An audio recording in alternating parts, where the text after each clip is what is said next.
Since the beginning of recorded time, mankind has seen unidentified flying objects in the sky. Have extraterrestrials influenced the course of human events? Confront the specter that has haunted our collective imagination throughout history.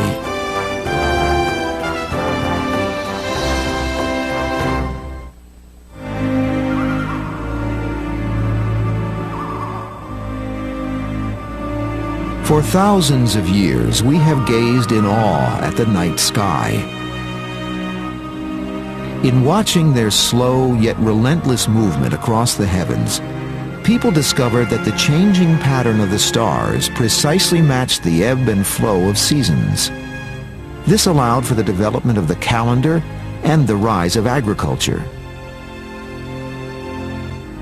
But some objects in the sky followed neither pattern nor orderly path, seeming to defy the natural laws that bind all things. These unidentified flying objects, or UFOs, challenged human understanding, provoking a quest that continues to this day.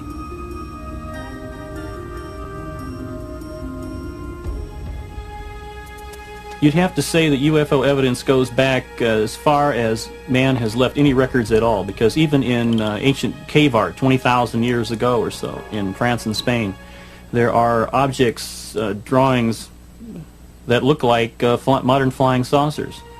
So you'd have to go back that far if you wanted to start some point in time when the first UFO report was recorded. Forever frozen in silence and in stone, these provocative drawings raise questions which are debated to this day. For some, these shapes represent gods or ancestral spirits. But for others, they are ancient depictions of spacecraft, ancient aliens.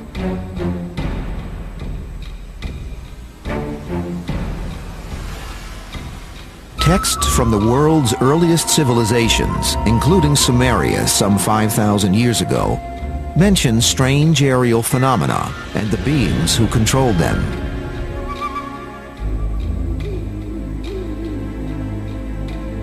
There are ancient records in which people describe different kinds of flying objects which they have seen. In some cases, the people were describing what they understood to be flying vehicles piloted by various categories of living beings. There are written accounts which describe this in great detail.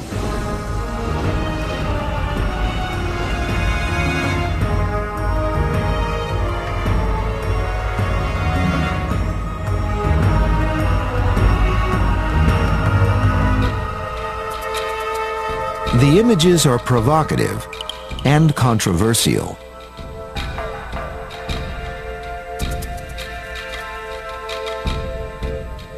A lot relates to how you interpret the signs that we see. Is a sketch on the wall an alien in a space helmet? Is it a diving helmet? Or is it just a decorative piece of work from a science fiction writer of several thousand years ago? So the further back you go, the harder it is to interpret. Despite increasing public support for the notion that UFOs may have been visiting the Earth since the dawn of history, the scientific community is overwhelmingly skeptical about the subject. Ancient people saw weird things in the sky, and they were convinced that these were symbols of God's intentions. Their lives were controlled by the gods. And in every case that I am aware of, there is an alternate explanation. It could have been a meteor, which they didn't understand. It could have been some ball lightning. It could have been any kind of thing that was just totally unknown to primitive man, and so they always interpret these things in terms of supernatural. Despite scientific skepticism, the annals of human affairs contain many curious examples of strange objects seen in the sky. One of the earliest written records of an encounter with a UFO comes from Egypt, more than 3,500 years ago.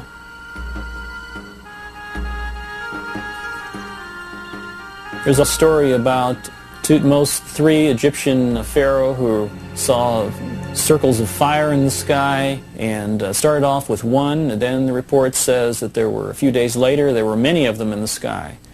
And he was so impressed that this was recorded on a papyrus and considered very momentous.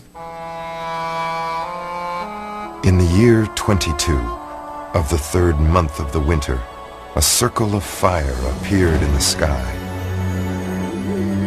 After some days, it became more numerous and shone with the brightness of the sun, extending to the very limits of the heavens. The records of Pharaoh Thutmose, 1480 BCE. Centuries later, during his invasion of Asia, the mighty Greek leader Alexander the Great is chronicled as having witnessed UFOs. While crossing a river in 329 BC, Alexander and his men observe what are described as gleaming silver shields in the sky. The objects repeatedly swoop down on the column of soldiers, scattering men and horses in panic. 7 years later, while attacking the Phoenician city of Tyre in the eastern Mediterranean, Alexander again encounters UFOs. Recorded by observers on both sides of the conflict, one of the objects suddenly shoots a beam of light at the city wall, which crumbles into dust, allowing Alexander and his troops to easily breach the defenses and take the city. The passage of centuries leaves us with little proof of whether the events really took place, or were merely the products of fertile and imaginative minds.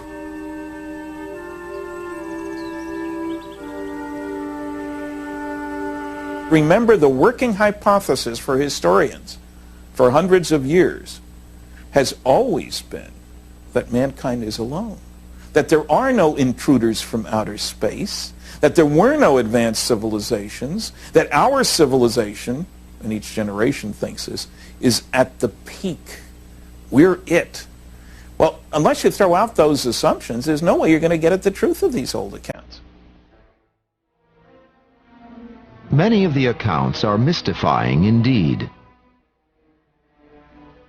Medieval Europe was the scene of a mysterious incident in 1463 when a strange slab-like object reportedly appeared in the sky.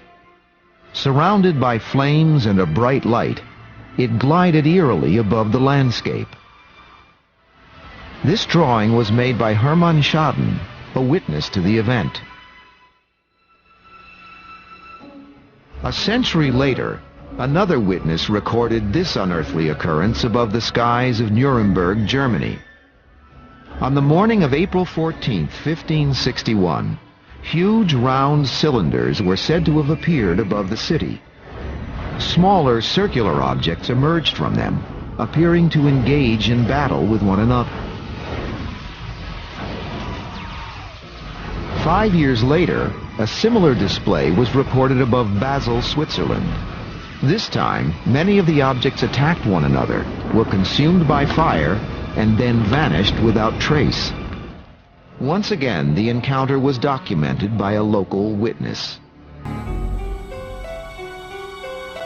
By the early 19th century, the world seemed to be resonating to the mysterious presence of unidentified flying objects. Countless theories were proposed as to what they were and where they came from. A lot of the ancient stories about UFOs are really stories about angels and leprechauns and things of that sort, which existed in the mythology of the time.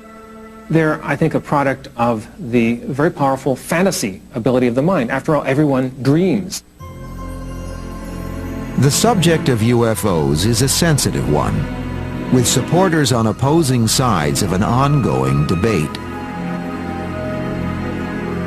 We have today an enormous body of evidence of people seeing consistently reported beings in terms of their shape, their size, little details that indicate a phenomenon is going on where those beings are associated with spacecraft, flying saucers, call them what you want. So I think as an explanation, oh, people are just seeing the same leprechauns that they saw before, is a foolish explanation. Maybe the people back then were seeing the same little gray guys that are coming here now. For centuries, scholars have grappled with the question of what UFOs may be, the possible identity of their occupants, and where they may have come from. Unfortunately, answers are hard to find.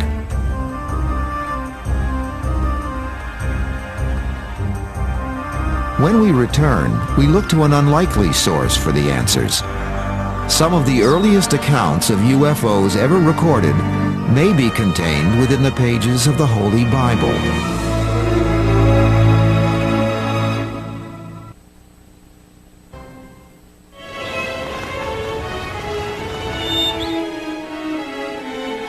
The saga of events that once played out against the landscape of the Middle East is enshrined in the Western world's most revered book, the Holy Bible. In recent years, the Bible has been increasingly touted by some investigators as a collection of stories describing encounters with aliens and UFOs. But the topic is controversial. Can the sacred nature of the biblical texts be challenged? With the decline of religion that has been experienced by a great many people, I think people are looking for an alternative that is more scientific. And so the possibility of life is one that has been suggested by scientists. So the next best thing to having a supernatural intervention in our world is to have UFOs visiting us from another civilization. So I think there's a certain would-be religious urge that has moved in the direction of supporting UFOs. The search for humanity's first possible contact with alien beings in prehistoric times leads to an unlikely place, to the Bible's earliest chapters, to the book of Genesis. Genesis describes conditions in the world at the dawn of time.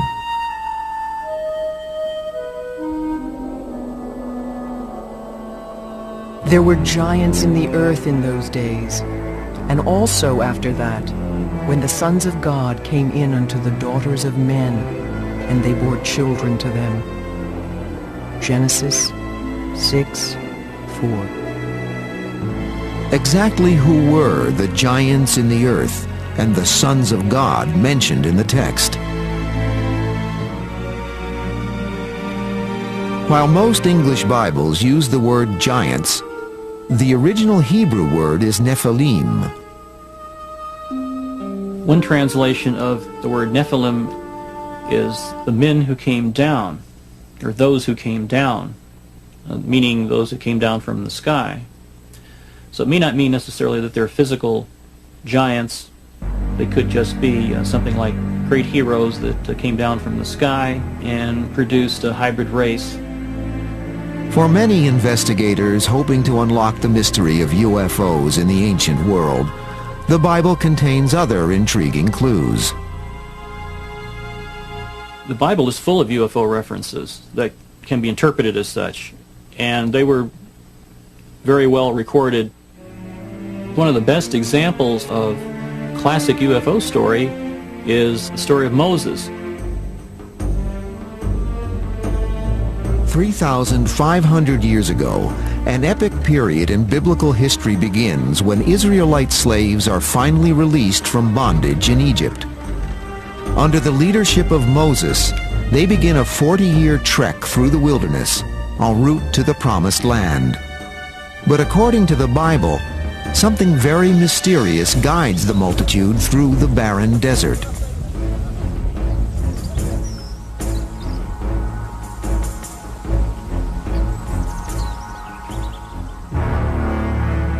The Lord went before them by day in a pillar of cloud to lead the way, and by night in a pillar of fire to give them light.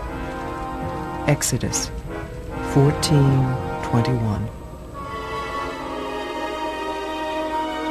Some believe the biblical passage contains another dimension to the meaning long cherished by most Christians and Jews. Some people interpret the pillar of smoke and the pillar of fire that Moses followed through the wilderness as being similar to a cigar-shaped UFO. It expresses a theme of an extraterrestrial intelligence. some sort of advanced form of life and intelligence that's guiding man, something that's higher than man.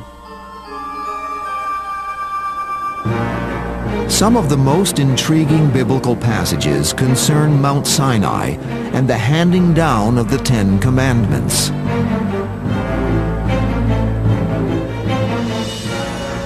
Mount Sinai was covered in smoke because the Lord descended upon it in fire, and the smoke ascended as the smoke in a furnace, and the whole mountain quaked loudly. And when the voice of the trumpet sounded and waxed louder, Moses spake, and God answered. Exodus 19:18. When Moses returns with the Ten Commandments after his encounter with God or Jehovah on Mount Sinai, his skin mysteriously shines with an unearthly glow. His hair has turned snow white. The story of Moses has been tied in with an extraterrestrial encounter. His hair was turned white, which some have linked with the possibility of radiation exposure and so forth. It's easy to see how this could be regarded as a classic UFO encounter. The notion that the Israelites may have been led to the Promised Land by some form of extraterrestrial entity has attracted many adherents in the last few decades. But understandably, scientists and religious leaders fiercely challenge the idea. We're dealing very much with an interpretation, and we're dealing with an issue that I think has potential for being highly controversial, because after all, if you say that Jehovah is an ET, then that changes the basis of Judaism and Christianity in a very fundamental way. But it is a question of interpretation. It's so easy to speculate. You can look at almost any story and find something that could have been signs of an extraterrestrial. But what you have to do, if you want to have such an incredible explanation, you have to have very strong proof. Otherwise, you're just gullible. Hints at possible biblical connections with extraterrestrials or UFOs are not confined to the book of Exodus. In the second book of Kings, there is the intriguing story of the prophet Elijah, who lived around 900 years before the time of Jesus. While Elijah crosses the river Jordan with his son Elisha, a strange airborne craft appears.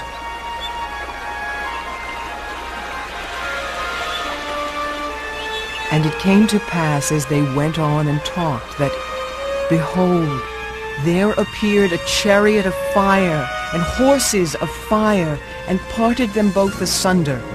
And Elijah went up by a whirlwind unto heaven. And Elisha saw it and cried, and saw his father no more. 2 Kings 2:11. In all ancient cultures, you will have descriptions of flying chariots of different kinds. For example, a chariot drawn by horses that flies through the sky and so on. In many cases, people today will interpret these as UFOs, that is, some kind of vehicle that flies under its own power. Just over 3 centuries after Elijah's ascent into heaven in a chariot of fire, another strange incident occurs. This time it concerns the Hebrew prophet Ezekiel. He is believed by some to have encountered alien spaceships on at least 4 separate occasions. In one account, he describes a clearly mechanical device under the control of human-like figures.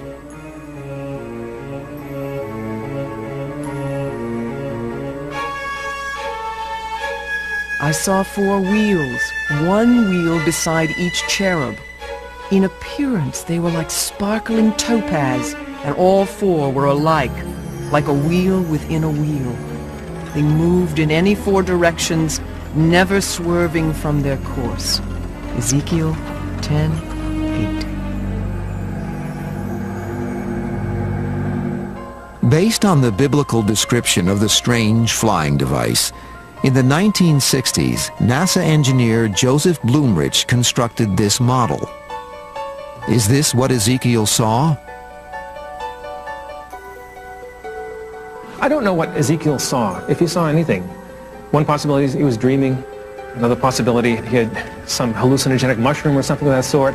Another possibility is that he met another tribe that might have had torches and masks that were very frightening to him, and he just saw something otherworldly that he couldn't explain, and so he made up this story that explained it as best as he could with the terms that he understood in his time.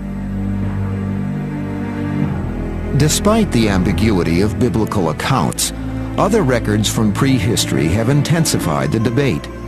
Some could be interpreted to suggest that UFOs and extraterrestrials have influenced pivotal events in human history. When we come back, possible evidence of alien encounters at the dawn of civilization.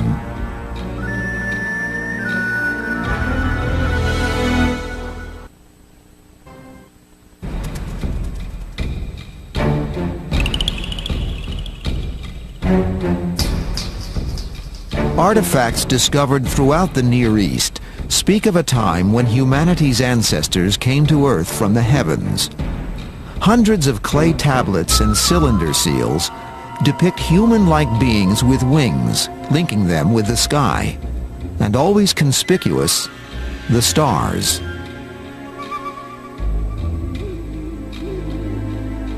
If you look at the ancient history of the Near East and consider the Sumerians and Babylonians, you'll find that these peoples believed that their civilization was given to them by beings who came down from the heavens. There's nothing in the historical record that is really conclusive. There are some intriguing stories in the records of Babylon, for example, but the human mind is so easily able to invent myths and fantasies that we have to take these ancient stories with a grain of salt. Yet archaeologists have often pondered on the exact process which led to civilization as we know it.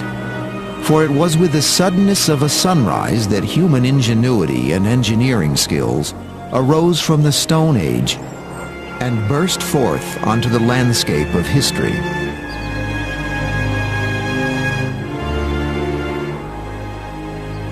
The Sphinx and the Great Pyramid at Giza are two of the greatest enigmas of all time. The exact dates of their construction are still cause for debate. How these ancient people developed the technology to build the Great Pyramid with a discipline and precision still unmatched today is unknown. The Great Pyramid of Egypt stands more than 450 feet tall. It weighs more than 6 million tons, and it has a footprint in excess of 13 acres. It's perfectly aligned to true north, south, east, and west. To achieve that precision of alignment with a monument on this scale is an extraordinary technological feat, and one that is continuously overlooked by our scholars today. Suddenly, out of nowhere, this extraordinary monument, a high-tech achievement by any standards, just appears on the desert. This is a great mystery, totally unexplained by conventional history, and one that requires us to use our minds and our imagination and intelligence to try to work out what on earth is going on here and what it says about the origins of human civilization, of the origins of our society, and our view of the past and where we came from. My sense is that we're missing a huge part of the human story. I think it's possible, indeed probable, that we are a species with amnesia, that we've lost the record of our story going back thousands of years before so-called history began. And I think if we could go back into that dark epoch, we would discover many astounding things about ourselves.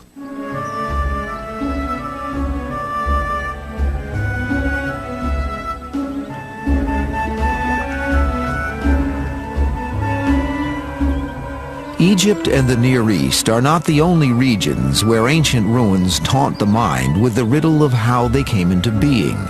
There are many such places. This is one of them, the great ceremonial center known as Tiahuanaco in Bolivia. Not as old or as imposing as the pyramids of Egypt, What makes this site so unusual is its unique location. Some believe that it too could not have been built without intervention from a superior source.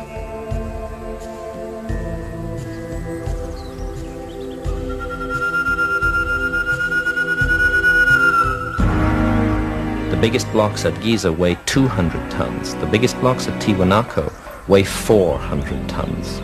400-ton blocks of stone used to create enormous constructions, 12,500 feet above sea level, in an area where it's almost not possible to grow any food today. The altitude is so high that the crops come out of the ground stunted. And yet again, we're asked to believe that this was done with massive labor forces hauling on ropes, pulling these blocks along. It defies belief to imagine that this was how it was done. You could not support ever a large labor force at that altitude. Whether we like it or not, we're looking at the evidence of a technology, and one that we don't understand. Like the Giza site, the site of Tiwanaku also incorporates extremely precise astronomical alignments.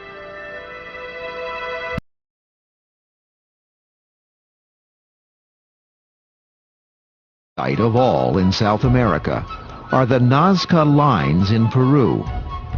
Covering more than 200 square miles, a bewildering pattern of gigantic artwork litters the Nazca Plateau.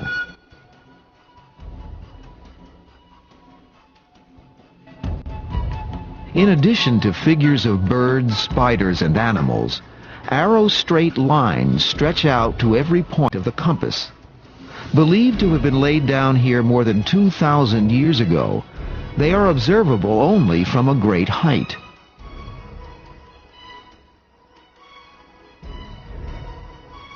Is this a canvas of signs and symbols etched in the sand to honor pagan gods? Or, as some people believe, do they contain hidden messages aimed at ancient travelers from the stars?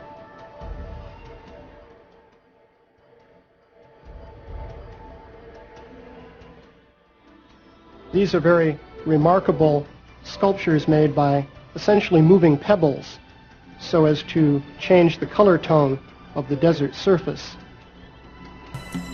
It appears that many of these patterns of lines seem as though they're oriented towards the heavens in some way. We really don't know what they were for or or how they were interpreted by the people who made them. I think that this may be one explanation, that the Nazcans were projecting these into the sky and using them for religious and ceremonial purposes. But the Nazca lines really do constitute a mystery. No one really knows what they were for.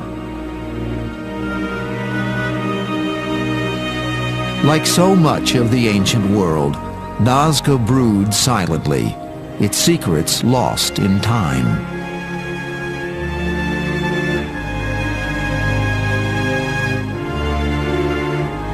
When we return, thousands of miles away on the other side of the planet, evidence that UFOs may have visited Asia in a far-gone era.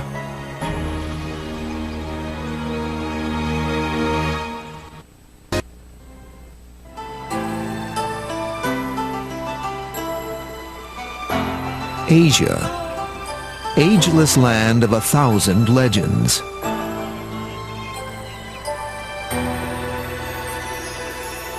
It is also a continent of intriguing riddles. During the 1920s, while exploring northern China, famous Russian artist Nicholas Roerich wrote of a remarkable incident in the Himalayas.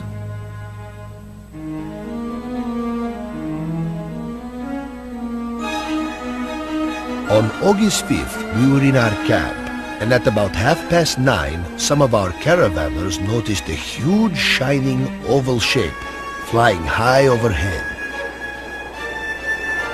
It came from the north at great speed, crossing our camp before disappearing into the clear blue sky.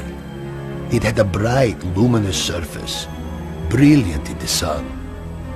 Nicholas Roerich, Travel Diary, 1926.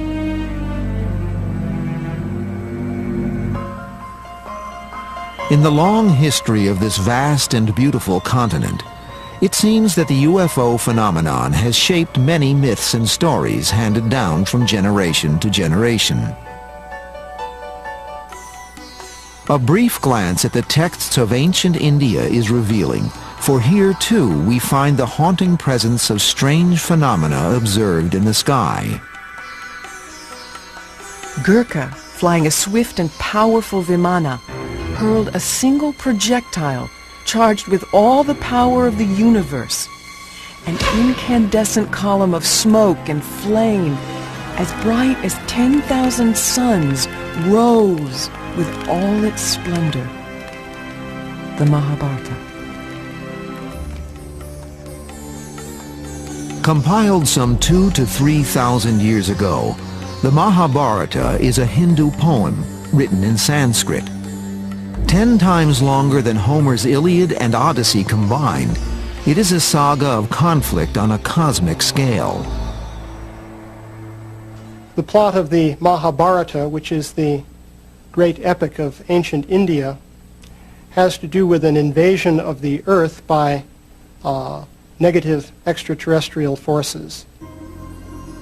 Basically, the idea was that governments of the Earth were taken over by beings coming from other planets who had the desire to control and exploit the situation for their own personal benefit. The story goes on to describe how godly forces intervened, and finally there was a great battle here on the Earth in which the issue was resolved and the negative forces were repelled. Another epic poem, the Ramayana, was written more than 2,000 years ago. It too tells of conflict and conflagration in India's distant past. The Vimana was a weapon so powerful that it could destroy the earth in an instant. It made a great soaring sound in smoke and flames, and on it sits death, the Ramayana. Prominently featured in all these stories are strange flying devices referred to as Vimanas.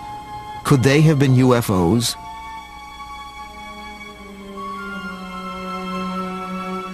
The Vimana is described in some detail, and its flight pattern is also described. It's quite interesting because it is very similar to the pattern of flight which is described in the context of modern UFO sightings. For example, the Vimana would move in a very abrupt zigzag fashion. It would sometimes disappear from sight.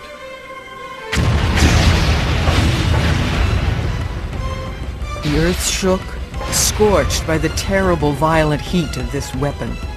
Elephants burst into flame and ran to and fro in frenzy. Over a vast area, other animals crumpled to the ground and died.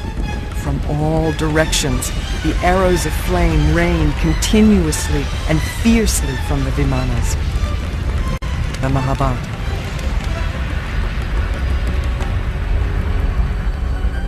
They were described as flying fortresses that were used for aerial battles. They also attacked people on the ground. They sent out missiles, according to these translations, interpretations. Sort of like a modern UFO report, except war was taking place. Could great aerial battles have been possible more than 2,000 years ago? Compelling though the stories may be, the debate continues over whether they were fact or fantasy. I think the ancient Hindu descriptions of flying machines are probably fantasies, sort of like the Buck Rogers myths of flying rocket ships long before they really existed. The easy way out is mythology, old science fiction, if you will. The realistic way is to say that those people were describing things that they didn't understand, but that were real. What we need is an open-minded effort to look at these things from the viewpoint of modern technology, possibly admitting that even we can't do some of the things that are described.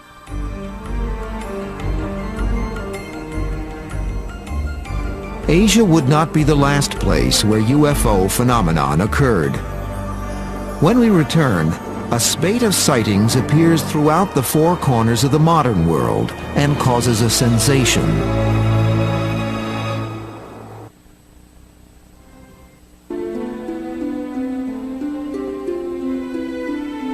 While many believe that the Earth has been visited by extraterrestrials in their spacecraft, could this indeed be possible? Reports of strange, unidentified flying objects have continued to trickle in throughout the centuries, echoing incidents in ancient times. By the 1940s, the term flying saucer had entered the vocabulary of a fascinated world. Suddenly, seemingly everywhere, the skies were filled with UFOs of every description. In the ensuing decades, UFOs were witnessed by people from all levels of society. Even astronauts saw them. I personally believe in UFOs, and I believed in UFOs before I got into the space program. I just personally believe that there are other civilizations somewhere out there that people are traveling from.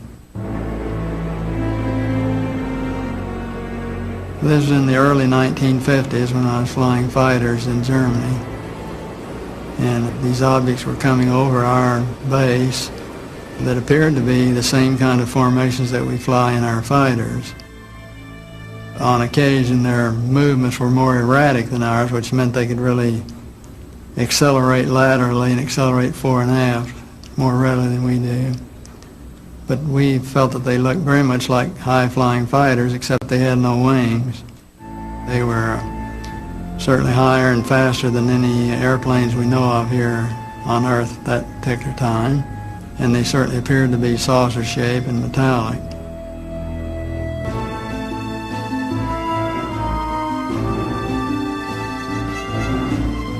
Why are UFOs so seemingly secretive and elusive?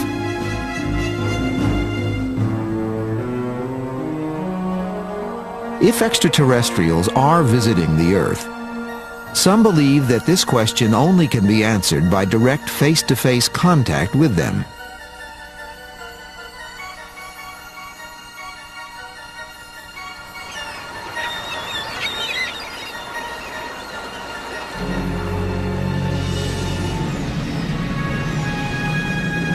In 1977, NASA sent two robotic Voyager spacecraft on an ambitious exploratory tour to Jupiter, Saturn, Uranus, and Neptune, the four giant outer planets.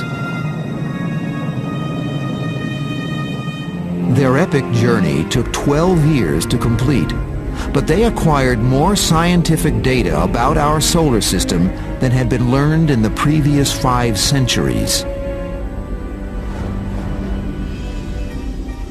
Could this be the UFO's mission to planet Earth? To explore our world on behalf of another technologically advanced civilization somewhere in the far-flung reaches of the cosmos?